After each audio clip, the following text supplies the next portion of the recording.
तेरी नज़र में मेरी कदर कुछ भी नहीं। तेरी नज़र में मेरी कदर कुछ भी नहीं। मेरी कदर उनसे पूछ जिन्हें हासिल नहीं हूं मैं। सारण में जो घटना हुई है वाकई में दर्द भरी घटना है, लेकिन सवाल ये है कि इसके मुख्य जिम्मेदार कौन है और नेताओं की चुप्पी के मायने क्या है। तो आज सियासत में इसी को समझिए। प्रणाम, मैं हूं चंदन झा और आप देख रहे हैं प्रत्यंचा। देखिए, बहुत भारी मन से मैं इस खबर पर चर्चा कर रहा। बहुत सोचने विचारने के बाद मेरी तनिक भी इच्छा नहीं थी कि इस तरह की खबरों पर मैं बात करूं और जिक्र करूं, लेकिन जिस तरह की घटना सारण में हुई है वो बहुत जो है दर्द भरा है। और सबसे दर्द भरा ये है कि जो जिम्मेदार हैं और जो नेता हैं उनकी जो चुप्पी है वो और दुख दे रही है। पहले मामले को बताते हैं, फिर हम सियासत नेता की बात करेंगे। तो सबसे पहले मामला ये है कि ये सारण की घटना है।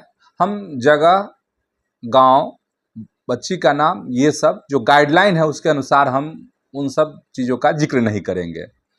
तो सारण का ये मामला है और सारण में एक गरीब परिवार है और गरीब जो परिवार है वो राजपूत है, क्षत्रिय है। और यहाँ यह बताना जरूरी है, सबकी आंखें खोलना जरूरी है कि गरीबी कहीं भी हो सकती है। सवर्णों में भी गरीबी है, क्षत्रिय भी गरीब हैं। यह जो घटना है इसका जीता जागता प्रमाण है। और यह परिवार बहुत अत्यंत गरीब परिवार है। और जो बच्ची के साथ दरिंदगी हुई, उसके पिता जो हैं दूसरे राज्य में रहते हैं, मजदूरी करते हैं। अब समझ गए होंगे आप कि क्या हालात होंगे इस परिवार के। अब आइए कि घटना क्या है। पिछले बुधवार की रात में उस बच्ची के साथ गांव के ही 5 युवकों ने दरिंदगी की। अब हुआ कुछ यूं कि बच्ची जो थी वो 10वीं की इस बार परीक्षा दी थी और स्वाभाविक है, जैसा कि उसकी मां का कहना है और दैनिक भास्कर की रिपोर्ट में जो दावे किए गए हैं, जो रिपोर्ट है उसके मुताबिक कि उसका मां का यही कहना है कि वह पढ़ने में अच्छी थी। तो पढ़ने में अच्छी है तो उसके कुछ सपने भी जरूर बड़े होंगे। खैर, माँ, उसकी एक छोटी बहन, एक छोटा भाई, परिवार में यही सदस्य हैं। और उस चूँकि घर में, वो परिवार में बड़ी थी तो उसके कंधे पर जिम्मेदारी भी थी। तो परिवार के जो छोटे मोटे काम होते हैं वो सारे काम वही किया करती थी और साथ ही घर का जो खाना है बनाना है वह भी करती थी। और रात में खाना बनाना था, उसके लिए जलावन, जो लकड़ी है चूल्हे पर उस घर में खाना बनता है, तो जलावन लाने के लिए वह एक झोपड़ी जो बगल में ही है, घर के बगल में ही है, वहाँ से जलावन लाने के लिए गई थी। और इसी दरमियान क्या होता है कि जो गांव के 5 युवक हैं, जो खबर है, जो रिपोर्ट है दैनिक भास्कर की, उसके मुताबिक ये 5 युवक जो हैं वो पासवान समाज के हैं, पासवान जाति के हैं। तो ये 5 युवक घात लगाकर बैठे थे और जैसे ही वह लड़की वहाँ जाती है तो इसको दबोच लेते हैं और एक घर है जो पुराना टूटा फूटा घर है उसमें ले जाते हैं और उसकी बाथरूम में ले जाकर उसके साथ जो है गलत काम होता है। और बच्ची जब चीखती है, चिल्लाती है, और यह बात तकरीबन जो रिपोर्ट में दावा किया गया है कि घर से उस जगह की दूरी जहां वह जलावन लाने के लिए, लकड़ी लाने के लिए गई थी, 50 मीटर की दूरी है। और यह उसकी जो आवाज़ थी वह उसकी माँ सुनती है और माँ और उसकी जो बहन थी वह दौड़कर वहाँ से आती है, माँ उसकी। और इसी बीच में इस बात की आहट जो है उन आरोपियों को हो जाती है और आरोपी जो है पैर से घसीट कर उस बच्ची को 10 मीटर बगल में ही एक कुआं था वहाँ ले जाते हैं और कुएं में धकेल देते हैं। और जो रिपोर्ट है उसके मुताबिक, और जिन्होंने इस घटना को देखा, उनका दावा है कि आधे घंटे तक वह तड़पती रहती है। जैसे ही उस गांव के लोगों को इस घटना के बारे में जानकारी मिलती है, वहाँ लोग जुट जाते हैं, उस बच्ची को बचाने की कोशिश करते हैं। करीब तकरीबन 1 घंटे का वक्त होता है, बच्ची को कुएं से बाहर निकाल लिया जाता है, लेकिन वह नहीं बचती है। बाद में पुलिस को इस बात की जानकारी दी जाती है, पुलिस आती है, जो खानापूर्ति है, जो एक प्रक्रिया है पुलिस की, वह प्रक्रिया पूरी करती है, उसको अस्पताल भेजा जाता है, फिर पोस्टमार्टम के लिए भेजा जाता है। ये है पूरी की पूरी कहानी। और पूरी की पूरी कहानी में कुछ खास चीज़ और है। हम पुलिस की बात कर रहे थे, प्रशासन की बात कर रहे थे, तो पहले उसके बारे में कह देते हैं। और जब प्रक्रिया होती है, पूरी होती है, तो थाने का काम है अपना, वो नोट करती है, ये करती है। वो तस्वीर वायरल भी हो रही है, हालांकि हम उस तस्वीर को इस वीडियो में नहीं लगाएंगे। और एक जो वहाँ के एसपी हैं सारण के, उनका एक बयान, एक बात जो है बहुत तेजी से फैल रहा है, जिसमें वह दावा करते हैं कि एसएचओ मतलब कि दरोगा साहब जो हैं, दरोगा जी ने बताया है कि बच्ची ने कुएं में कूदकर अपनी जो है जान दे दी है। बस एसपी साहब को इतनी ही जानकारी। मतलब दरोगे जी ने जो बताया, स्वाभाविक है कोई भी एसपी जो है सबसे पहले किस पर भरोसा करता है? तो थाने पे भरोसा करता है, वहाँ के इंचार्ज पर भरोसा करता है। तो वहाँ के दरोगा जी ने यही बताया एसपी साहब को, एसपी साहब ने यही कह दिया। देखिए, ठीक वही लापरवाही जो पटना में नीट छात्रा के साथ हुआ था, वही लापरवाही सारण में भी, कि अपने से जूनियर, मतलब एसपी हैं तो इतनी जहमत नहीं उठाने की उन्होंने कोशिश की कि खुद से जांच करें। और जिस तरीके से पटना में घटना हो चुकी, जिसके लिए इतना हाय तौबा मचा हुआ है, सीबीआई पर सवाल दर सवाल हो रहे हैं, एसआईटी पर सवाल दर सवाल हो रहे हैं, कोर्ट किस तरीके से सरकार पर सवाल खड़े कर रहा, जांच एजेंसी पर सवाल खड़ा कर रहा, इसके बावजूद जो है एसपी साहब जो है बस दरोगा जी ने कहा, बात मान ली। तो एक पक्ष यहाँ है, कहीं ना कहीं यहाँ पर लापरवाही। हालांकि जो खबर है, जो दैनिक भास्कर की रिपोर्ट है, उसके मुताबिक जब तक हम इस खबर को रिकॉर्ड कर रहे हैं, जब मेरे पास जितनी जानकारी है उसके मुताबिक एक आरोपी को पुलिस ने गिरफ्तार कर लिया है। 4 और आरोपी हैं जो अब तक फरार हैं। अगर इसमें कुछ अपडेट आएगा तो हम दूसरे खबर के माध्यम से आपको अपडेट करेंगे। ये हो गया। अब हम आते हैं कि उस घटना, उस परिवार, उस गांव के बारे में और उस आरोपी के बारे में। जो दैनिक भास्कर की रिपोर्ट है उसमें इस बात का दावा किया गया है, यह जानकारी दी गई है कि जो मुख्य आरोपी है वह पहले भी जेल जा चुका है। और मुख्य आरोपी जो है, घटना को अंजाम देने के बाद उसने जो व्हाट्सएप है उस पर भोजपुरी सॉन्ग का स्टेटस लगाया था। इसमें उसने लिपसिंग किया था मुख्य आरोपी ने, और करते हुए कहा था, गाना गाया था कि रानी हम बना ले अब तोहरा के दुल्हनिया, अगर कोई बोला तो घर में घुसकर सबको मार डालेंगे। इस तरह के गाने हैं। भोजपुरी की बहुत समझ मुझे नहीं है, क्षमा चाहेंगे, तो मैं नहीं उस तरीके का ये कर रहा, प्रोनाउंसिएशन कर पा रहा, लेकिन ये गाने के बोल थे उस मुख्य आरोपी के। और उसके बारे में ये है कि वह पहले भी जेल जा चुका है। और जो रिपोर्ट है, मीडिया रिपोर्ट, उसके मुताबिक उसकी प्रवृत्ति कुछ इसी तरीके की थी। और जेल से छूटने के बाद जो है वह और आक्रामक हो गया था। अब सवाल ये है कि जेल से छूटने के बाद वह आक्रामक हो गया था तो उस पर अंकुश क्यों नहीं लगा, ये सवाल है। सवाल ये है कि उसी लड़की के साथ जो अब इस दुनिया में नहीं है, उस बच्ची के साथ उसने पहले भी इस तरीके से शरारत की थी, बदमाशी की थी। तो गांव के लोगों ने एक बार जो है ये करके समझा बुझा करके उस आरोपी युवक को ये कर दिया था, समझा बुझा दिया था, मामले को खत्म कर दिया था। और गांव के लोगों को और परिवार के लोगों को भी, पीड़ित परिवार के लोगों को भी ऐसा लगा था कि वह समझ जाएगा, लेकिन वह हुआ नहीं। परिणाम क्या हुआ वो हम सबों के सामने है।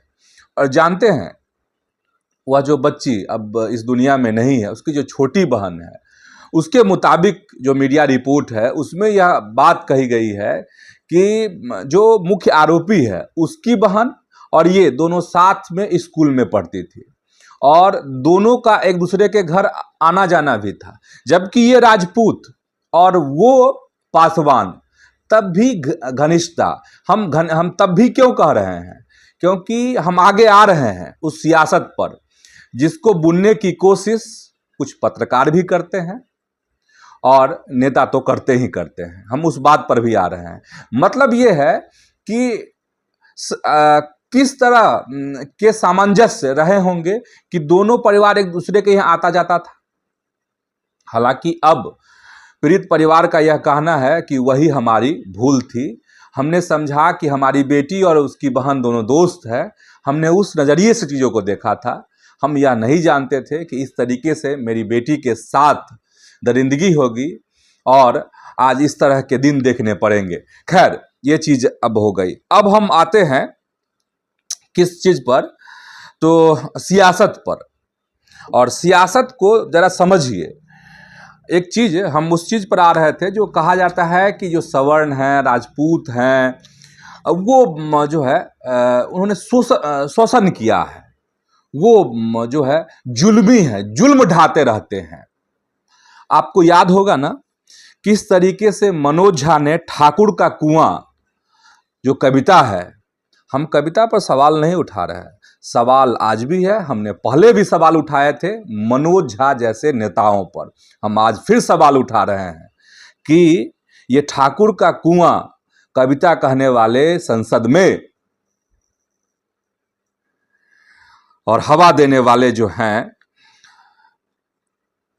हम उसकी बात कर रहे हैं। चलिए, मतलब कौन दोषी है? हमने जो सवाल उठाए हैं कि इसके मुख्य जिम्मेदार कौन है, इस तरह की जो घटनाएं हो रही हैं कौन जिम्मेदार है और कैसे समाज को संभल कर रहने की जरूरत है, हम इस पर सवाल उठा रहे हैं। कैसे हिंदू समाज को तोड़ने की कोशिश हो रही है। तो एक तो ये है कि ठाकुर का कुआं जैसी कविता जो पढ़ते हैं वो भड़काते वो हैं आरजेडी की जो प्रवक्ता हैं, कंचना यादव जैसी जो प्रवक्ता हैं वो भड़काते हैं। और भड़काता कौन है? फिल्में भड़काती हैं। और कौन सी फिल्में? वैसी फिल्में जिसमें यह दिखाया जाता है कि क्षत्रिय, राजपूत, ठाकुर जो है जुल्मी होता है, जुल्म करता है। और फिल्मों में जो नकारात्मक छवि बनाई गई उससे समाज जो है बिखरा है, नफरत पैदा हुआ है।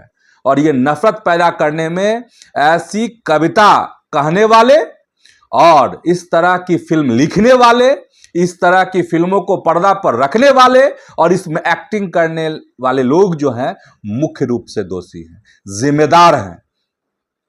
ठीक है, हम इसलिए इस तरह की बात कर रहे हैं क्योंकि जो उस मुख्य आरोपी ने जो व्हाट्सएप पे अपना स्टेटस लगाया है वो कुछ इसी तरफ इशारा कर रहा है। और वही नहीं, उस आरोपी ने एक बार घर में घुसकर इस तरह की धमकी दी थी कि मार देंगे, ये कर देंगे, वो कर देंगे, दिस दैट। ठीक, अब आइए उन नेताओं के बारे में जिनको राजपूत होने पे बहुत गुमान है, जो समय समय पर मूंछ पर ताव देते रहते हैं और है थे सीना चौड़ा कर रहे थे कि 34 राजपूतों की जीत हुई है इस बार विधानसभा चुनाव में। 34 विधायक बनकर आए हैं, लेकिन 34 में से 34 किसी के लब से एक आवाज नहीं निकल रही है इस घटना के खिलाफ में, कोई एक शब्द बोल नहीं पा रहा है। तब समझ जाइए इन 34 विधायकों की क्या जरूरत है, समाज की जरूरत है क्या? बिल्कुल जरूरत नहीं है ऐसे विधायकों की और ऐसे लोगों को वोट देने की।